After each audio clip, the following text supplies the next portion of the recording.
Perspective, a program that brings to you a variety of information from a wide spectrum of concepts and ideas.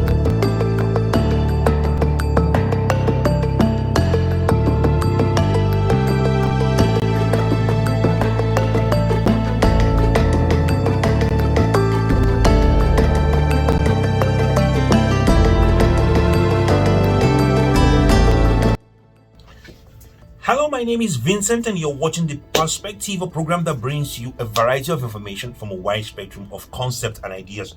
Back with another video. I'm back with another session today. We are continuing from where we stopped last week, and today we're going to be looking at what financial organizations check a business. What are the things that financial organizations or banks or development financial organizations look at before they will give you a loan facility? So they don't just give loan facilities to everybody that just come knocking at their door saying, I want money, I have this business. There are things, there are criteria, and there are requirements that you have to have met before you are going to be able to be given a loan in a financial organization. So that's what we are looking at today, and we'll be looking at each one of these points as we go on with the video. So, but before we start, I want to make a quick distinction between the difference, a quick explanation in the difference between what a loan is and what a grant is. There is a difference between what a loan is and what a grant is. Development financial organizations give loans as much as they give business grants. So loans are financial aid and support that is given to a business with the intention of payment and with the intention of repayment. So when you are given a loan, it is expected that you are going to pay back the loan at a particular interest. But grants are given as a form of financial support to organizations. So this is one of the questions that have been asked during the week. What is the difference between a loan and the difference between a grant? So when an organization is giving you a development organization is giving you a grant, they are giving you the money just to support your business, because there are things that they've seen that you are doing well, there are things that they've seen that you are doing properly, so they want to help you and support you. So that grant, you are not expected to pay back. But when you are giving a loan, you are going to have to pay back and pay with interest. So that answers the question that we got from last week. So today we are going to quickly look at what financial organizations are going to check when you apply for a loan. So let's say, for instance, that you have a farm, or you have a poultry, or you have a piggery, or you have a food marketing business, or you have 2 to 3 salons where you provide services of making hair, or whatever small or medium scale business that you have, and you are thinking about developing, you're thinking about increasing your capacity, and you need loans. These are the things that the financial organizations, especially development financial organizations, are going to be looking at in your business operation, in your business model, before they are going to dispense with loan to you. Number one is your company. Is it registered? Do you have a registered company? Now, why is this very important? It's not just because they want you to have a fancy business name, or for you to just have one certificate that you put at the back of your office to say that you have a business. No, it is very important that every business that is operating within a particular country, within a particular jurisdiction, should have been registered with the Corporate Affairs Commission of that country. The importance of this is because the country needs to know who are the entities that are behind this business, who are the people that are behind this business. So because there are laws and regulations that govern commerce and that govern business and entrepreneurship in every country, these are things that you are going to have to qualify for before you are allowed to have a registered company. Now, the moment your company is registered, you become a legal entity. If you have a business but you do not have a Corporate Affairs Commission registration and a registered number, you are not, the level at which you can be able to do business is very, very restricted. So if you know that you are looking at the possibility of getting a loan for your business, start first by registering your company. Secondly, do you have a culture of record keeping and bookkeeping? Now, we have a lot of people, small and medium scale, if sometimes even medium scale businesses, not just small, not micro businesses, even medium scale businesses that are employing 30 people, 40 people, 50 people. Like maybe you have cottage factories where they are producing maybe snacks or maybe where they are manufacturing some kind of soap or some kind of maybe fast moving consumer goods that do not have a proper record keeping system. Now, what do we mean by record keeping system? We mean like inventory. These are the things that we are buying. We are buying 15 maybe let's say bags of flour, and 15 bags of flour is giving us 150,000 pieces of loaves of bread. This is very, very important for business management, for management reporting, for cost accounting.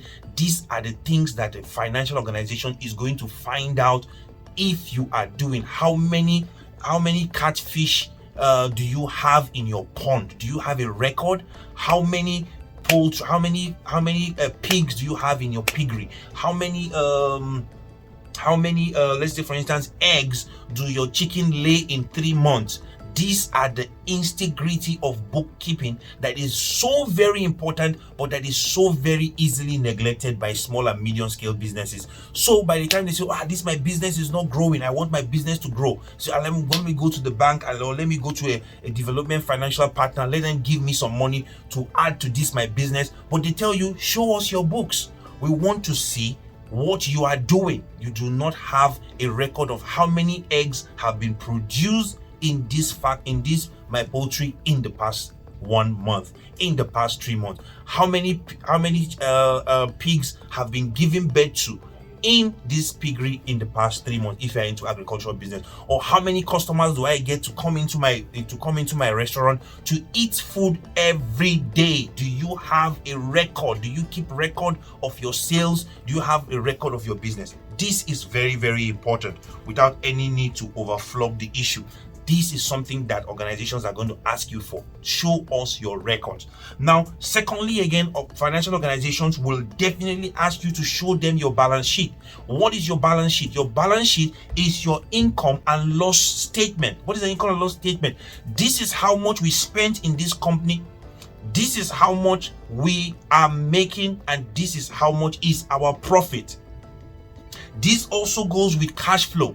In 1 month, I am expecting that 250 people that I normally supply, 250 shops that I normally supply eggs to, are going to be giving me 500,000 naira or 500,000 shillings or whatever it is. If you're in Kenya, 500,000 Kenyan shillings are going to be coming into my account by this time of the month. They want to see your cash flow. They want to see your revenue. They want to see your loss and income statement. So if you know that you are not very good with accounting, maybe you need to employ an accountant by the side, so that your business can begin to look like a business that is serious. This is something they're going to ask you for.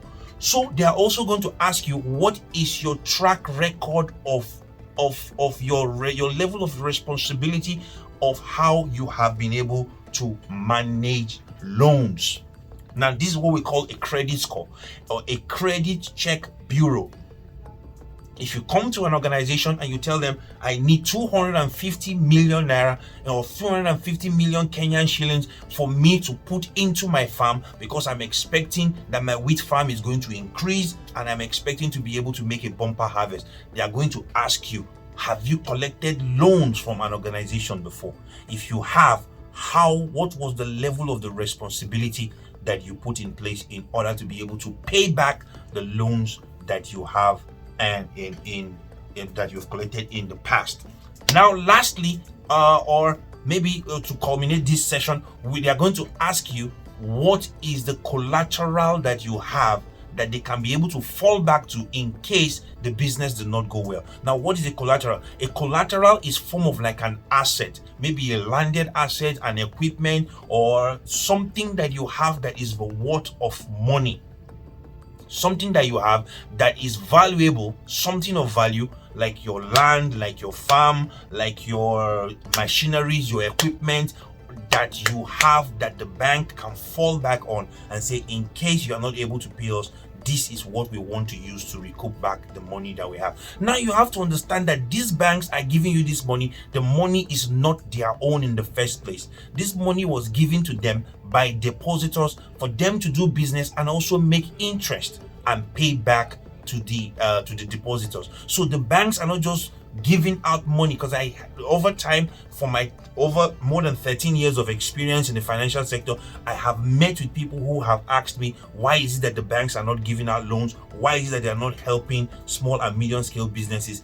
This is one of the reasons why. The level of responsibility of small and medium scale business in order to be able to sell themselves to financial organizations to be credit worthy. There's what they call being credit worthy. So that is what we are looking at today on the perspective. But before I go, I just want to quickly tell you 4 things that you need to do right now for your business.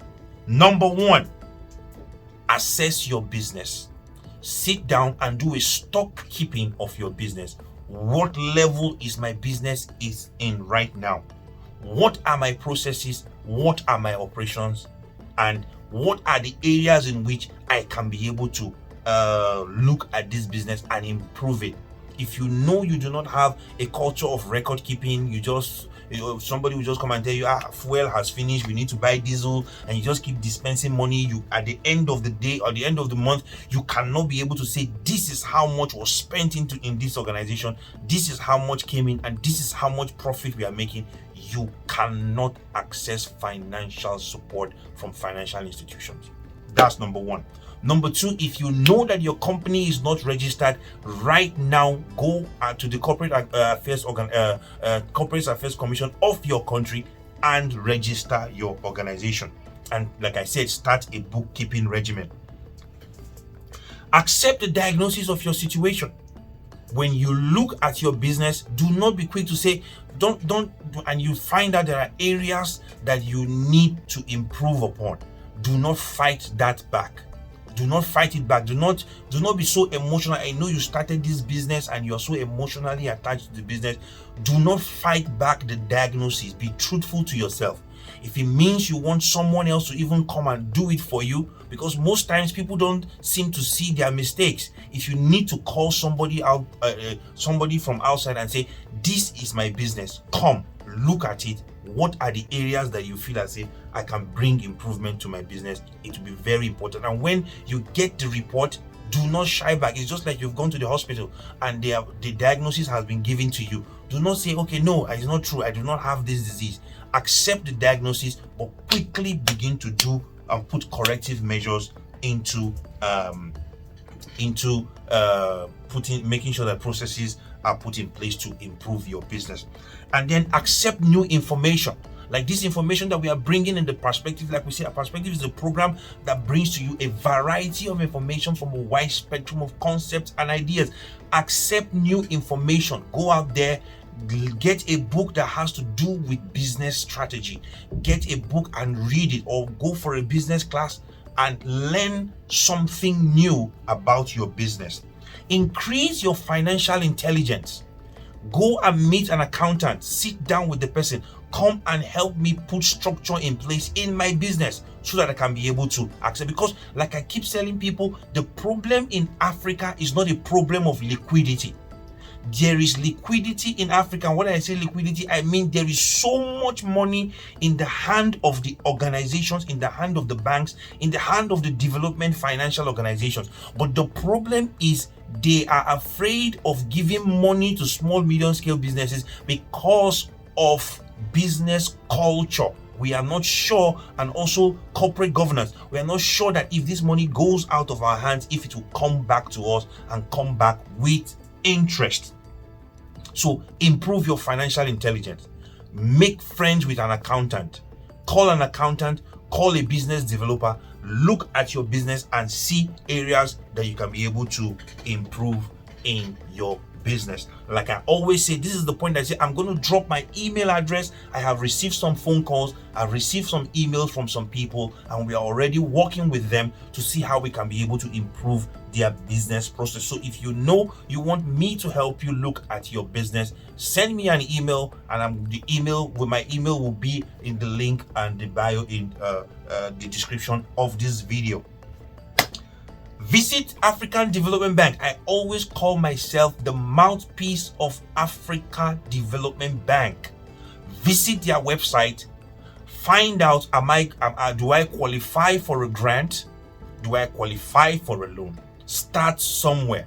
If you know you are not yet qualified, what are those things that they want that I need to put in place for me to be able to qualify? Put those things in place. Give yourself a period of 1 year. Give yourself a period of 1.5 years. Start the bookkeeping process like we talked about in the video, and then go back and see if something is going to happen. Lastly, if you know you are in Africa and you are not looking at expanding your business outside of the shores of Africa or outside of the shores of your country, you are doing yourself a very big disservice. So start looking at the area of increasing your capacity to be able to look at import and export business. Now, lastly, never ever lack the courage to pursue your dream. Stay strong, keep focused, and this year 2024 promises to be one of the best years ever. Never ever lack the courage to pursue your dream. If you need my help, if you need my support, like I always say, my email is in the link in the description. Send me an email and I will get back to you. Peace.